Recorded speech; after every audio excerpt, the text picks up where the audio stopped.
sommaire de cette édition, environ 17 000 personnes ont fui leur village au cours de la semaine au Burkina Faso du fait des dernières attaques terroristes. Le chiffre est révélé par le Conseil des ministres de ce mercredi. L'exécutif burkinabé qui note un taux d'exécution de 95% du programme des infrastructures socio-économiques. Le résumé complet à suivre en début de ce journal. Plus de 15 millions de personnes dans l'espace du SILS ont besoin d'assistance alimentaire immédiate. Une situation qui pourrait s'aggraver si rien n'est fait dans l'urgence. La sonnette d'alarme est tirée ce matin à Ouagadougou par l'institution régionale. Les détails à suivre dans quelques instants. Les personnes affectées par les travaux de construction de l'université Thomas Sankara de Ouagadougou passent à la caisse des indemnisations, fruit de plusieurs années de négociations. Le dédommagement en chiffre dans une poignée de minutes. Et puis un arbre objet de polémique, voire même de tension. L'arbre à palabre est situé dans la cour de l'école primaire Naba Abga de la Padoua, c'est à Ouagadougou. La version complète de l'histoire nous sera servie dans ce journal. Bonsoir à tous. Merci de votre attention. Aujourd'hui, mercredi, jour de conseil des ministres, l'on retient de l'hebdomadaire réunion de l'exécutif que plus de 17 000 nouveaux déplacés internes enregistrés au Burkina Faso au cours de la semaine du fait des attaques terroristes perpétrées à l'est, au nord et au Sahel. Plusieurs rapports sont examinés par le gouvernement. Daouda Ouattara et Nyarki Teda nous font le point complet. Un conseil des ministres avec un regard braqué sur les régions de l'Est, du Nord et du Sahel du Burkina. L'exécutif réitère ses condoléances aux familles des victimes et souhaite un prompt rétablissement aux blessés des récentes attaques terroristes dans ces régions. Le gouvernement promet mettre tout en œuvre pour mieux sécuriser les populations et leurs biens. En attendant, les attaques ont occasionné le déplacement de 10 225 personnes au nord, 4 447 à l'est et au Sahel, 3 252 personnes. Et au dire du porte-parole du gouvernement, des mesures d'urgence sont prises par le ministère en charge de l'action humanitaire pour les accueillir. Le gouvernement donc a noté avec satisfaction les mesures d'urgence prises par ce département et qui a consisté d'abord à accueillir et à loger ces personnes. Nous avons deux façons d'accueillir et de loger les personnes déplacées. D'une part, c'est de les mettre dans un site avec des abris et d'autre part, c'est de retrouver des familles hôtes puisqu'ils se déplacent dans une autre localité. Ensuite, le gouvernement a été très satisfait de constater que les premiers appuis alimentaires et matériels aussi ont été assurés parce que dans la démarche, habituellement, le gouvernement prédispose des stocks dans les magasins qu'on assure qui sont dans les provinces, dans les régions. Et il vous souviendra aussi que le gouvernement avait autorisé le transport de 30 000 tonnes il y a quelques mois. Certaines localités n'ont pas pu être ravitaillées en aliments pour raison de sécurité. Et il est donc envisagé des acheminements par voie aérienne. 42 complexes scolaires sur 42 programmés, 23 CSP sur 25, un bâtiment administratif sur 2 ont été réalisés dans le cadre de l'exécution du programme des infrastructures socio-économiques prises en 2020. Le prise a pour objectif d'accélérer les réalisations, de développer une offre rapide d'éducation et de santé, ainsi que l'accès à l'eau.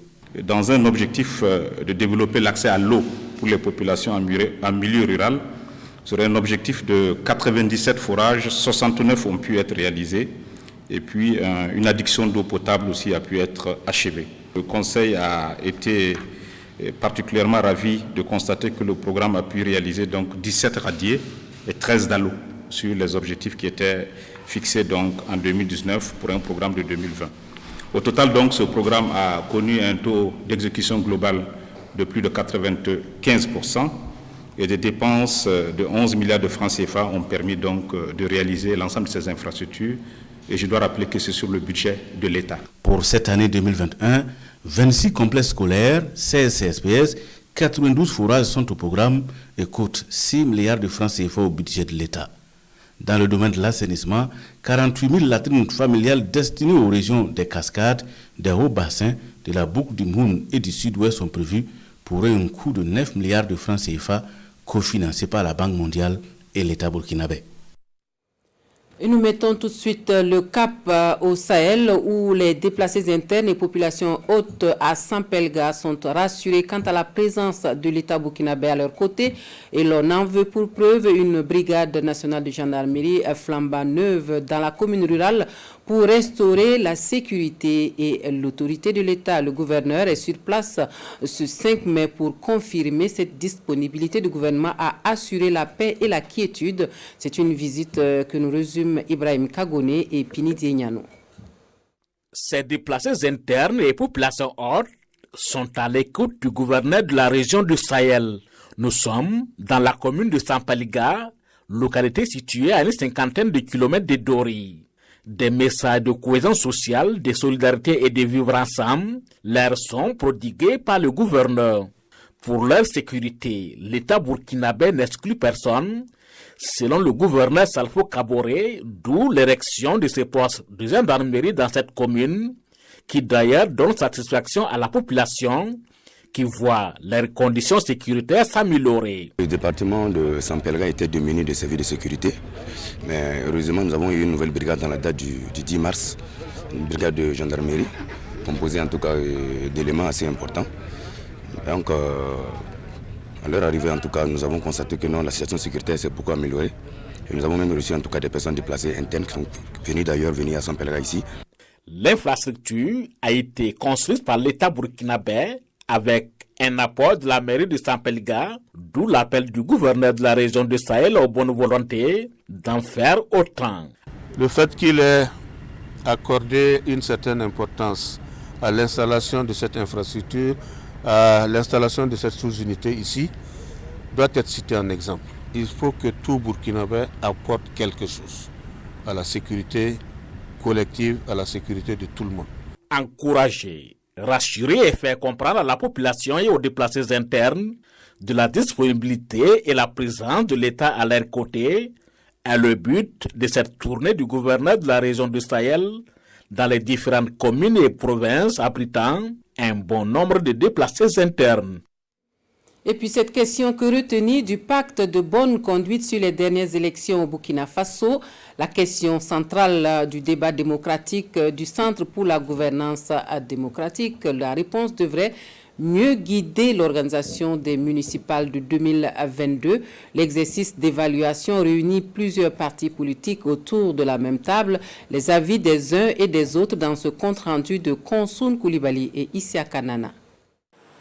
L'évaluation du pacte de bonne conduite sur les élections couplées de novembre 2020. C'est le principal sujet soumis à ces membres du cadre de dialogue interparti du Burkina Faso. Pour le Conseil supérieur de la communication, l'importance du pacte de bonne conduite dans le bon déroulement des élections n'est plus à démontrer. Un pacte à respecter par l'ensemble des partis et organisations signataires, nonobstant quelques manquements. Le pacte, qui est un accord solennel, reste beaucoup plus à l'esprit des différents acteurs. Et il suffit que le CEC, garant donc de son application, interpelle les acteurs et ils en tiennent compte. C'est pour dire que le pacte, il faut le maintenir dans notre dispositif de régulation des comportements à l'occasion des élections. Si le respect du pacte de bonne conduite est salué par tous, le docteur Abdoulaye Barro propose dans sa démarche l'avènement d'un code de bonne conduite. Un code qui, selon lui, serait le socle de l'ancrage et de l'enracinement d'une culture démocratique au Burkina Faso. Il serait bon que les partis politiques qui constituent l'épine dorsale de notre vie démocratique puissent être au cœur effectivement de l'avènement de ce que moi j'appellerais plutôt un code de bonne conduite. Le pacte s'inscrit dans une dimension circonstancielle, factuelle. Or, le code de conduite pour moi s'inscrit dans le temps long et la durée. C'est un débat démocratique initié par le CGD, le Centre pour la gouvernance démocratique. Au sortir de ces échanges, il est attendu des recommandations, l'objectif étant d'organiser au mieux les échéances municipales prochaines. Et le mouvement du peuple pour le progrès qui lui a pris d'assaut les 45 provinces du pays pour parler entre autres futures batailles électorales que sont les municipales à venir. La conférence provinciale du MPP dans la Comoé dimanche dernier rassemble responsables et militants du parti à Bamfora pour cette remobilisation. Les points saillants de la rencontre avec Kassoum Milogo et Ali Traoré. L'hymne du parti plante le décor de cette conférence provinciale de la Comoé du mouvement du peuple pour le progrès. Une conférence qui a mobilisé de nombreux militaires sympathisants du MPP au regard de l'importance qu'elle revêt. La conférence provinciale est une instance légale et réglementaire de notre parti. C'est inscrit dans nos statuts. Cette conférence provinciale, elle est importante. Il s'agit pour vous de faire le point sur la vie du parti dans la province de la Comoé. De voir ensemble ce que vous avez pu réussir, de voir ensemble ce que vous avez également comme difficulté et de faire des propositions, des solutions pour améliorer votre action sur le terrain. La situation sécuritaire, le point sur la maladie à coronavirus, la réconciliation nationale et les élections municipales à venir, autant de questions qui vont être soulevées lors de cette conférence. Plus tard, le 21 mai 2022 du moins, on aura les élections municipales. Donc nous devons rester soudés entre nous si nous voulons en tout cas remporter les élections au niveau de nos communes. Nous avons 9 communes au niveau de la province. En tout cas, aujourd'hui, nous contrôlons 7 de ces 9 communes-là. C'est 2 qui nous échappent. Et notre objectif, c'est de travailler à arracher les 2 communes que nous n'avons pas à contrôler jusqu'à présent. Cette conférence se tient sous le thème « Ensemble, relevons les défis pour la consolidation et le rayonnement du parti » dans la mise en œuvre du nouveau référentiel de développement. Venons-en à présent à cette sonnette d'alarme que tire le comité inter-État de lutte contre la sécheresse au Sahel.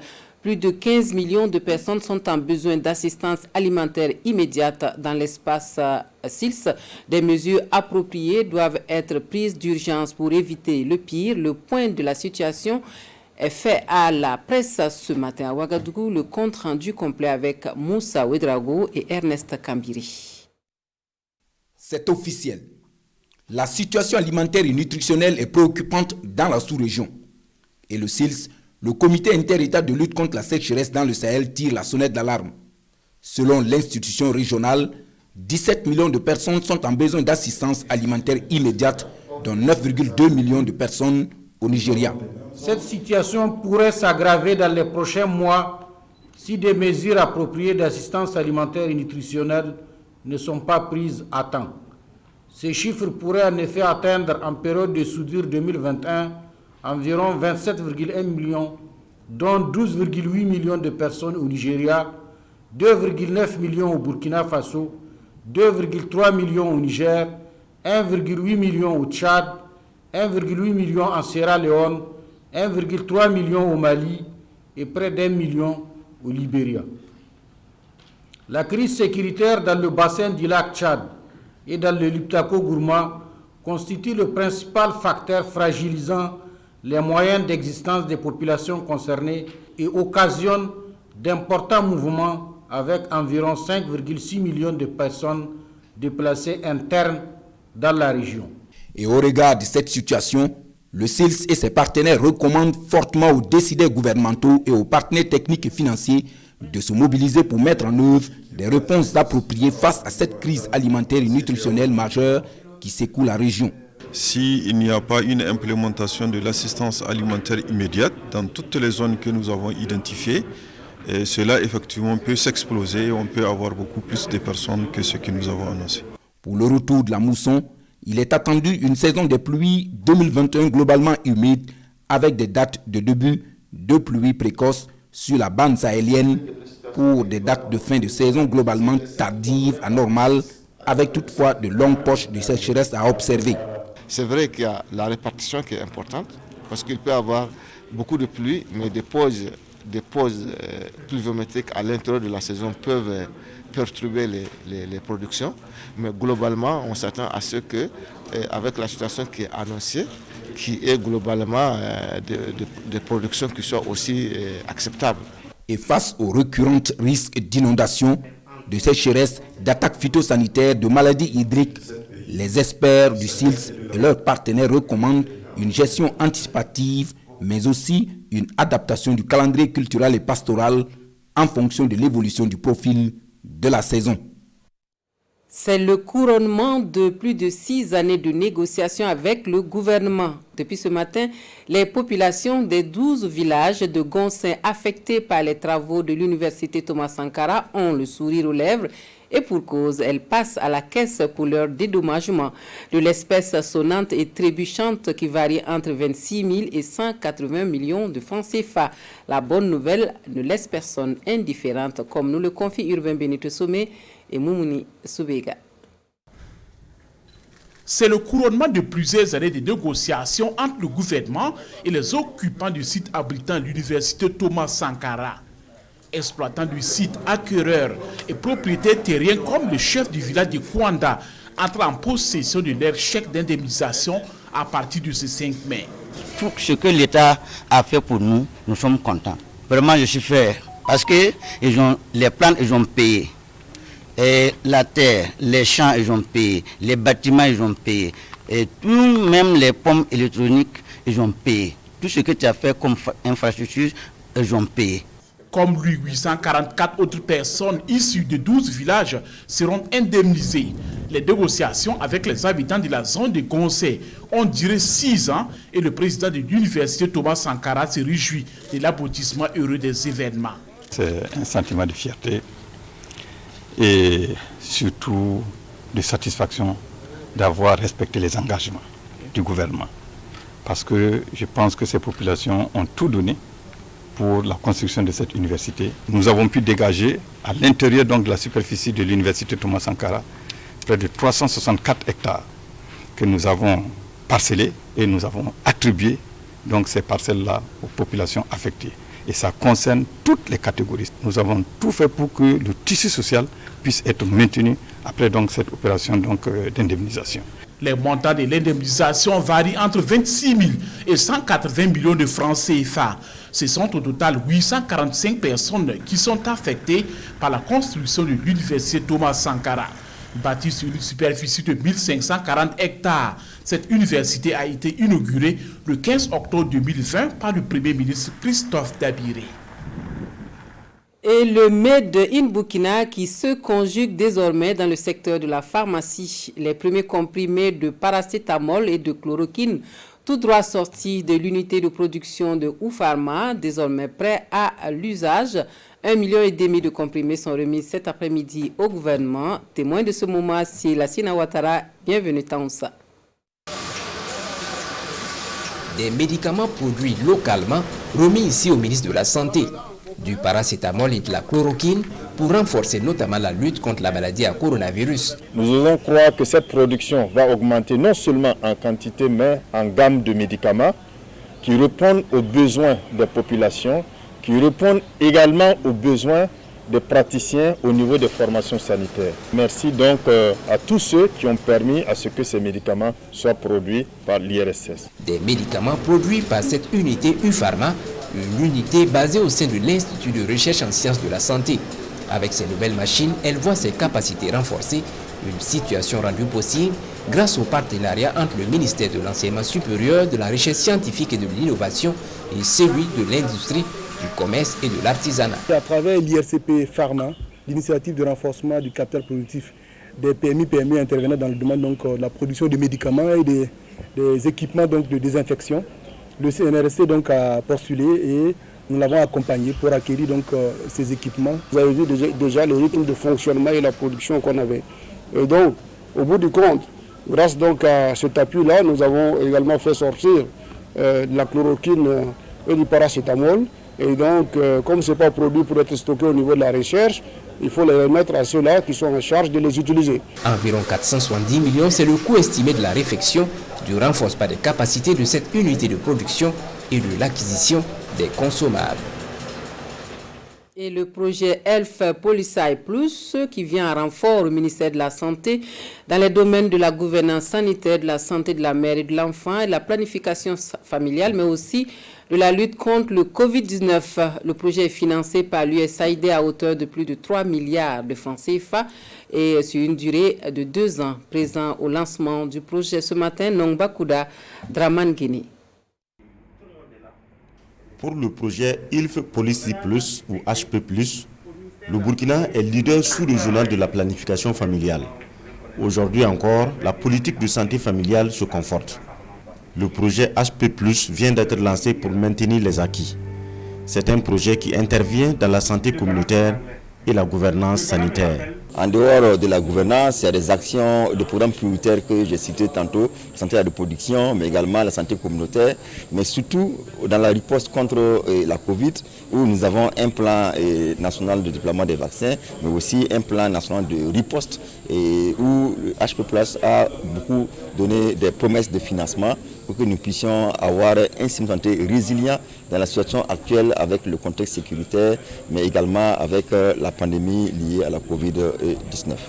Le projet ASP+, est financé par le gouvernement américain à travers l'USAID à hauteur de 3,350 milliards de francs CFA.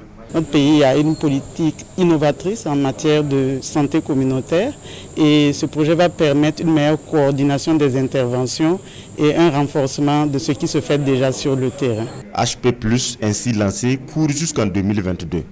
Le projet intervient dans la santé de la mère et de l'enfant, dans la planification familiale, dans la lutte contre le VIH et le Covid-19. Les bonnes pratiques de l'utilisation des TIC enseignées à Gawa, une sensibilisation que mène la Commission de l'informatique et des libertés au sein des étudiants. Informés des dangers sur l'Internet, les jeunes sauront la bonne conduite à tenir pour éviter les pièges. L'ouverture du séminaire avec Elvis Tuina et Christophe Da. La Commission de l'informatique et des libertés, SIL, fait la promotion des bonnes pratiques sur l'utilisation de l'Internet au Centre universitaire polytechnique de Gawa. C'est une éducation numérique au profit des étudiants et du personnel de l'université. Elle devra leur permettre de minimiser les effets néfastes de la navigation sur Internet. C'est comme en circulation. Si vous rentrez dans la circulation et que vous ne savez pas que vous devez vous arrêter au stop, ou vous ne savez pas comment contourner un rond-point, ou vous ne comprenez pas le code des feux tricolores, je sais que vous êtes un danger pour les autres et pour vous-même. Donc quand on va sur Internet, on doit savoir bien se comporter et aussi savoir qu'il y a des gens qui ne sont pas du tout corrects là-dedans. Donc il y a des voleurs, il y a des tricheurs, il y a des malfrats, il y a des délinquants. Malgré les risques liés à l'Internet, son utilisation est de plus en plus incontournable, surtout pour certaines tranches de la population. Ce séminaire est un grand atout pour nous parce que l'université est essentiellement composée de jeunes et ces jeunes-là, tout le monde le sait, c'est les premiers ou en tout cas les principaux utilisateurs donc, du net. Et il est important effectivement que ces jeunes-là puissent connaître les feux rouges et les feux verts donc, qui se trouvent dans cet espace virtuel-là. La Commission de l'informatique et des libertés souhaite toucher le maximum de personnes. Elle prévoit d'étendre sa sensibilisation à d'autres centres de formation de Gawa. Les dirigeants de la radiodiffusion-télévision de Burkina à l'école du leadership et du management. L'objectif de la formation permet aux premiers responsables de la RTB de jouer convenablement leur rôle pour un meilleur rayonnement du groupe Media Leader. La session de renforcement de capacité s'est ouverte hier à Zignare en présence de Roger Kam et Vincent Kiendrebego. De la direction générale aux directions régionales, l'ensemble du staff managérial de la RTB est réuni. Ici, on parle de leadership et de management, objet de formation pour ces cadres de l'entreprise audiovisuelle nationale.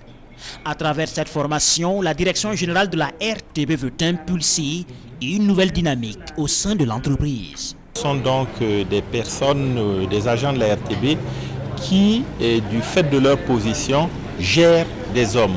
Et donc, il était de bon ton que véritablement, ces agents-là, ces responsables puissent être outillés en matière de management afin de conduire donc les missions qui leur sont confiées donc de la manière la plus efficace possible. Vous allez avoir différents profils donc pour cette formation, des gestionnaires de ressources humaines, des financiers, des journalistes. Tout ce beau monde-là est réuni véritablement pour apporter des solutions, poser des problèmes, trouver des solutions afin que la maison RTB puisse rayonner davantage. Pour acquérir les outils et se doter de toutes les qualités de management, la RTB fait appel à l'Institut Développe, un cabinet d'études, de conseil et de formation.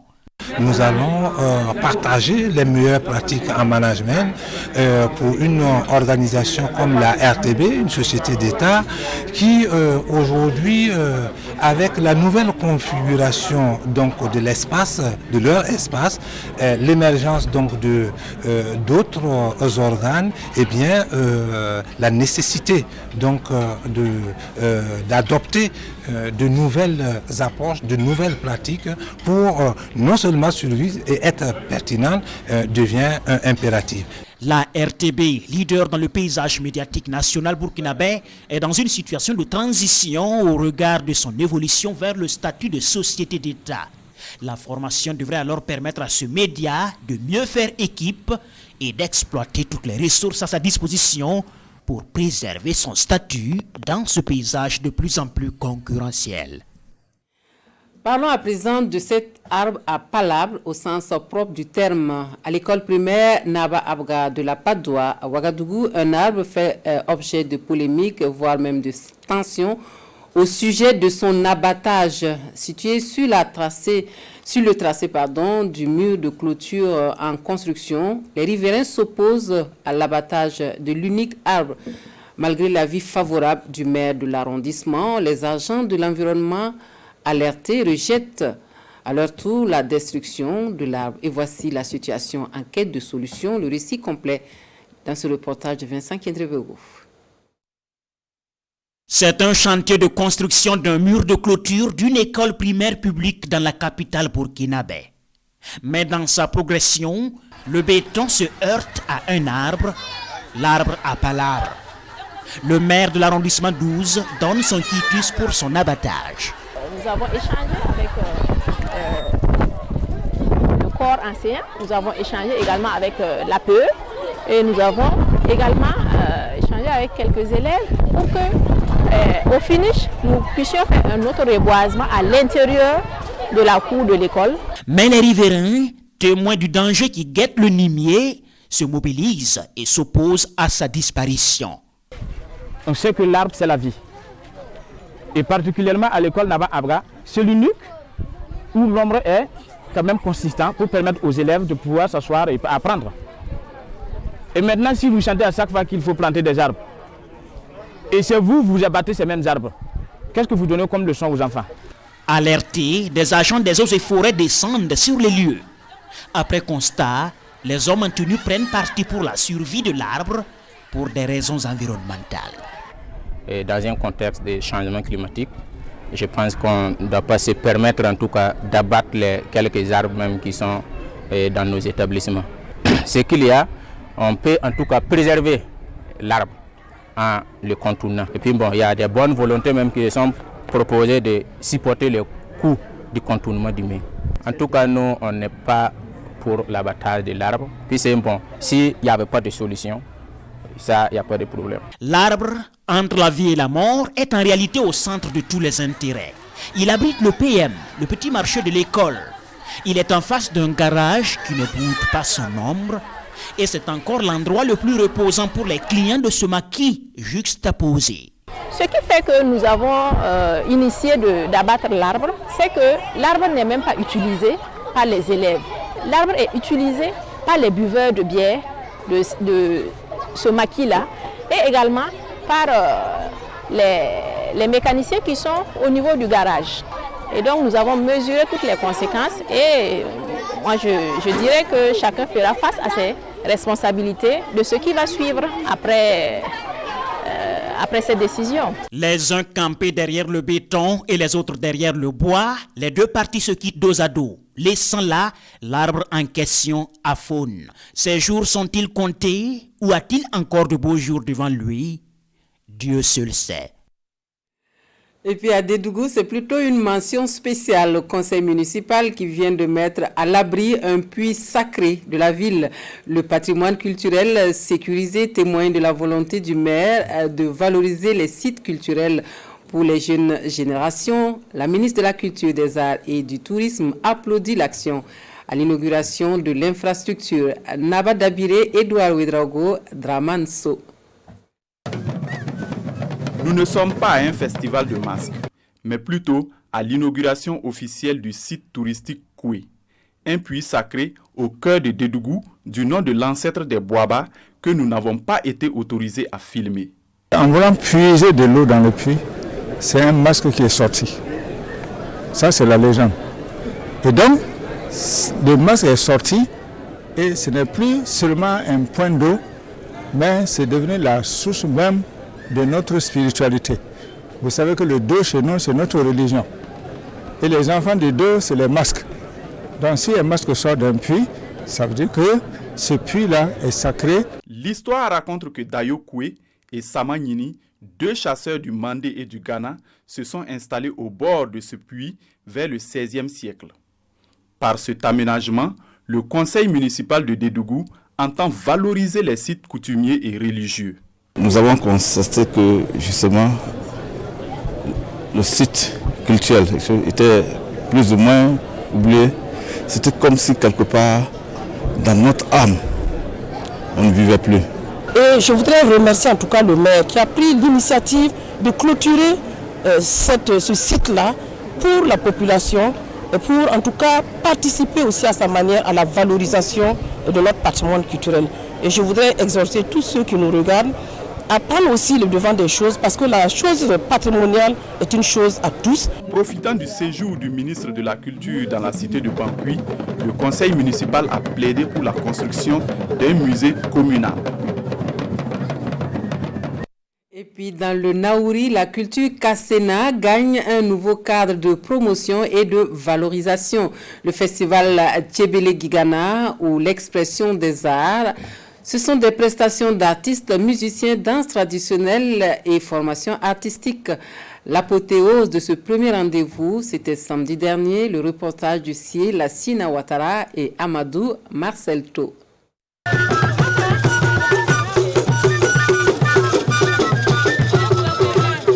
La culture Kassena en mouvement à la première édition du festival Tchébélé Gigana ou l'expression des arts.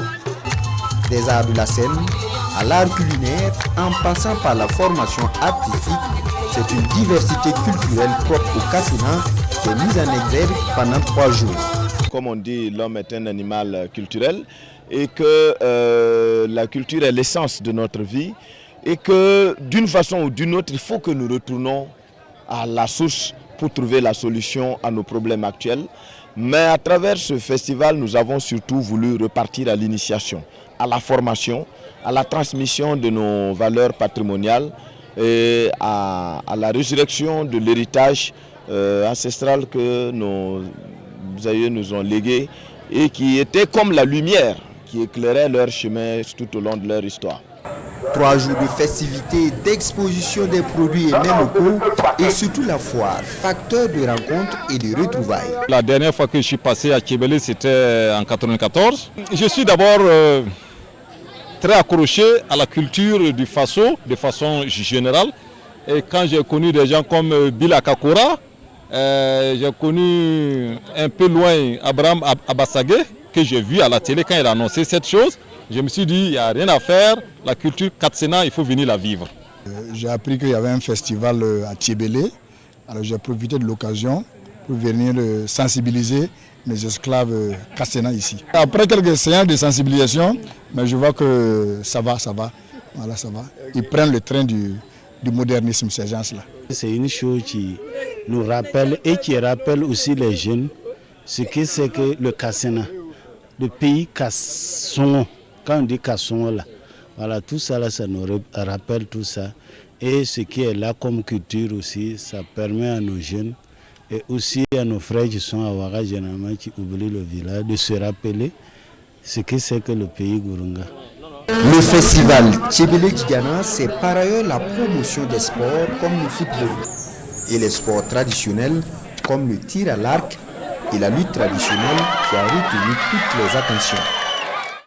Et c'est la fin de cette édition de l'actualité. Merci de nous avoir suivis. La dernière version de l'info sur la télévision de Burkina vous sera servie à 23h par Amadou Marcelto. Moi, je vous reviens dans quelques minutes pour le compte-rendu du Conseil des ministres.